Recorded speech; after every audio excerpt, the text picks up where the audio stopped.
History repeats itself. The lessons from history that Joe Biden is ignoring. Nation already was successful once it emerged from pandemic, economic downturn. This is by Vance Ginn and John Hendrickson, Real Clear Policy on WND. The nation emerging from significant pandemic and economic downturn awaiting President Joe Biden in early 2021.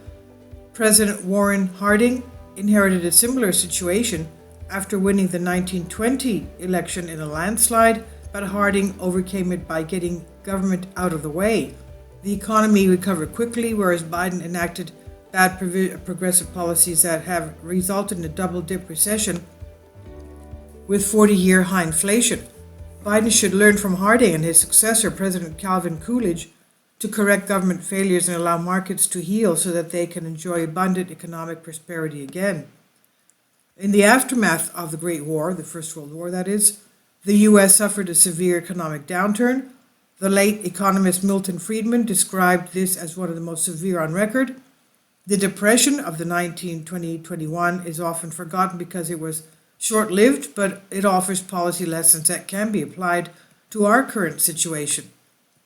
Prior to and during the Great War, President Woodrow Wilson led a massive expansion of the federal government, which included the creation of the Federal Reserve and personal income tax system.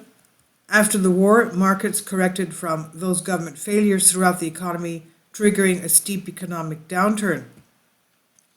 The business and agriculture sectors were hit particularly hard by the Depression of 1920-21, which led to bankruptcies and farm foreclosures. Unemployment was estimated to be about 12%, and the nation was buffered from deflation. Americans were hurting. During the presidential campaign of 1920, then Senator Warren Harding pledged a return to normalcy, quote unquote, against Wilson's progressivism, and during the campaign, Harding argued that the nation needed to return to sound money, less spending, lower taxes, less debt, and limited government. This was the fiscal policy blueprint of the normalcy agenda.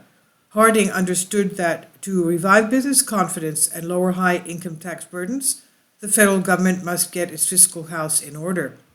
In 1921, the Congress passed the Budget and Accounting Act, which under the leadership of Bureau of the Budget Director Charles Dews, and later his successor Herbert Lord, worked to reduce federal spending. Dews would compare the task of cutting spending to having a toothpick with which to tunnel Pike's Peak. Harding also understood that to lower the high tax rate, spending had to be addressed first. He said, "The present administration is committed to a period of economy and government. There is not a menace in the world today like that of growing public indebtedness and mounting public expenditures. We want to reverse things," is what Harding explained. And reducing spending was not easy. As an example, Harding vetoed a popular bonus for veterans of the Great War. Overall, Harding commitment to economy in government resulted in an estimated 50% reduction in federal spending. Harding also relied on Secretary of the Treasury Andrew Mellon, who also shared his views regarding limiting spending. Mellon would serve as the lead architect for Harding's tax reform policies.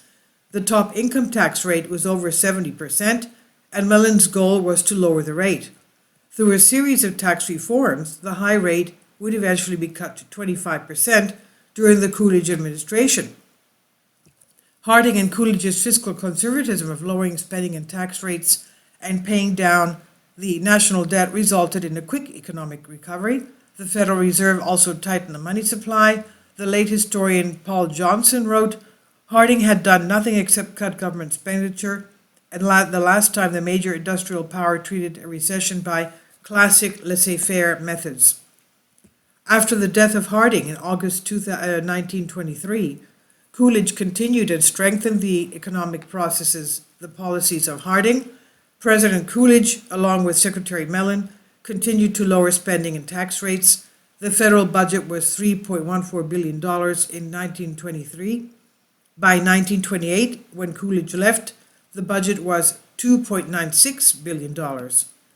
Altogether, spending and taxes were cut in about half during the 1920s, leading to faster real economic growth and productivity that contributed to budget surpluses throughout the decade. the decade that started in depression, and by 1923, the national economy was booming with low unemployment. And that continued throughout much of the decade. This would have continued, but government expanded again.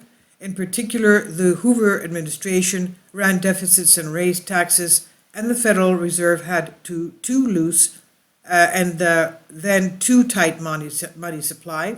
This led to the Great Depression, the phenomenon that was avoidable and was exacerbated by President Roosevelt's large expansion of government. It's unlikely that President Biden will follow the pro-growth economy's policies of Harding and Coolidge, nor will the Fed tighten the money supply enough to reduce inflation. President Biden's philosophy of woke progressivism is bankrupting our country. The last example is a recent passed Inflation Reduction Act, quote unquote, that will lead to higher taxes, more inflation, and a deeper recession. Congress instead should have adopted more of the pro-growth policies practiced by Harding and Coolidge. And this is on WND by Vance Ginn and John Hendrickson, Real Clear Policy. Please leave your comments and thank you for your support. Kindly support my Patreon account. The daily posts are 5 videos daily, and they are totally different from what I have on my YouTube channel. Thank you so much for your support and that you find all my content so interesting. You'll find the Patreon account details in the description box below.